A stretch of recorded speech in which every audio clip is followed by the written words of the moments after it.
So on a little bit of a philosophical kick, I want to get more of these videos out there because it really matters a lot to me, how people think and how I think and how to approach the world we live in, and not just to take things for granted from how the received way of looking at the world is, but maybe how to do things better.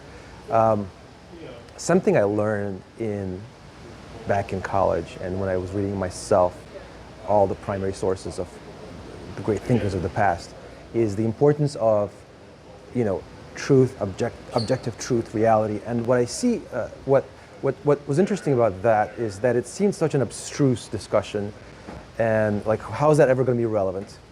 Reading Kant, Heidegger, reading Aristotle, Cicero, even historians, Polybius, Livy, Plutarch. Okay, how is that going to be relevant? And more importantly, what does a person on the street have to do with, high-level, highly abstract philosophy stuff? And what I've realized, since I've kind of put that a little bit on the side, it's shaped me tremendously, but then I've stopped reading it for a long time. Now I'm in this world, I'm trying to build something, and I deal with real-world things every day. And as I engage with culture, with people around me, what I'm seeing a lot is just to the extent to which people are affected by people they've never heard of. I.e., all the people that I've read, the good ones and the bad ones, the bad thinkers as well as good, they have left an imprint on hundreds of years and thousands of years after they've lived and died. So like relativism as a concept of nothing being certain, everything being, up in the air and intangible, and nothing really being sure. More importantly, you not having any ability to know for sure what's real, what's not, what's true, what's not. How many times have you heard people say, what if we live in the Matrix? What if the world is just a hologram? Even like Elon Musk wants to argue that what if we live in a hologram? Well, what if we live in a hologram? Then you can't really know that this is my skin and that this is a leaf. You just can't know that. It's all just imaginary. And then if I'm in a hologram right now, why am I striving so hard to build something? What's the point, right? If you believe you're in a hologram, you will rapidly lose your momentum and your desire to live and strive. If you believe there's no point, there's no purpose, there's no meaning, there's no truth, that'll affect your life.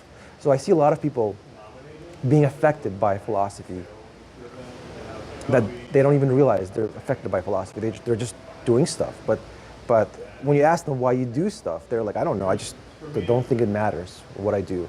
And that's because some philosopher affected them or affected the culture around them, and that penetrated their worldview without them even realizing. So it kind of makes me think the importance of abstruse thinking has never been greater. It's not at all obsolete what dead white men thought. It matters, and if they're bad thinkers, that's going to affect how the culture thinks. If they're good thinkers, it doesn't matter what black or white. The point is the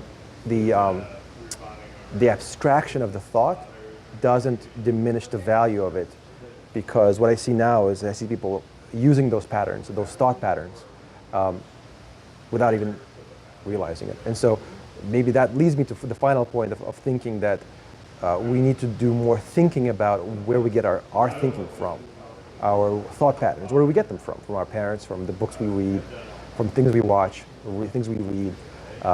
If we change the things we ingest, that's going to change the way we think. And maybe we need to think about how to upgrade our thought patterns to be a more helpful and a more positive thought pattern, and be less of a destructive and a non-productive way of thinking. So ask yourself why you think the way you do and where that comes from.